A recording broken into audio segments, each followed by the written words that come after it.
दलित, महादलित, पिछड़े और अति पिछड़े वर्ग के जो भी लोग हैं, आजादी के बाद कुछ राजनीतिक दल उनके साथ हमेशा वोट लेने के लिए छलावा करती रही और आज भी हिंदुस्तान के लेवल पर, बिहार के लेवल पर जो जितनी उनकी उत्थान होनी चाहिए, जितनी मिलने वाली सुविधाओं से उनको युक्त होना चाहिए, वो नहीं है।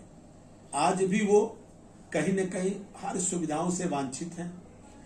जदा कदा आप लोग सुनते रह रहे हैं कि बिहार के अंदर जितने भी दलित, महादलित की बच्चियां हैं, महिलाएं हैं, उनके साथ भी छेड़छाड़ की घटनाएं हो रही है। शिक्षा के जगत में भी आप देख रहे हैं कि बहुत अनेकों प्रकार की कटौती की जा रही है। ये तमाम जो उनके साथ अन्याय हो रहे हैं, इन्हीं सारी बिंदुओं पर उस समागम में राष्ट्रीय अध्यक्ष श्री चिराग पासवान जी की अध्यक्षता में एक बड़ा सभा का आयोजन होना जा रहा है और इस सभा में हर बिंदुओं पर चर्चा और परिचर्चा होगी और अवगत कराया जाएगा कि आप लोग अलग अलग नहीं रहिए, एक साथ एकत्रित होइए और मजबूत बनिए। और इस समय चुनाव का समय है, अपने अधिकारों को समझिए और बढ़ते हुए बिहार में अपनी हिस्सा और भागीदारी कैसे बढ़ाइएगा। इन्हीं सब बातों से में हमारी पार्टी सभी बिंदुओं पर चर्चा करेगी और बहुजन समाज को अवगत कराएगी। आखिर नीतीश के गढ़ में ही क्यों सर? इसे शक्ति प्रदर्शन के तौर पर देखा जा रहा है कि चिराग पासवान का शक्ति प्रदर्शन देखिए, करने जा रहे हैं। हम लोग चुनाव का समय है, हमने 8 जून को आरा में आपने देखा रमना मैदान में हमने एक बड़े सभा का आयोजन किया। इसके बाद हम लोगों ने राजगीर में 29 जून को एक बड़े दलित समाज के लिए एक बड़ा सभा का आयोजन करने जा रहे हैं, जो बहुत बृहद तैयारी है और बिहार के करीब करीब कोने कोने से लोग आ रहे हैं।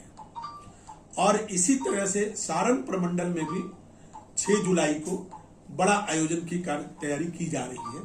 तो ये कार्यक्रम हमारा निरंतर चलता रहेगा और बिहार की जनता, बिहार के जन जन में हमारे नौजवान ओजस्वी नेता श्री चिराग पासवान जी इस कदर बस चुके हैं कि उनकी एक आवाज सुनने के लिए, एक झलक पाने के लिए जन सैलाब उमड़ने लगा है।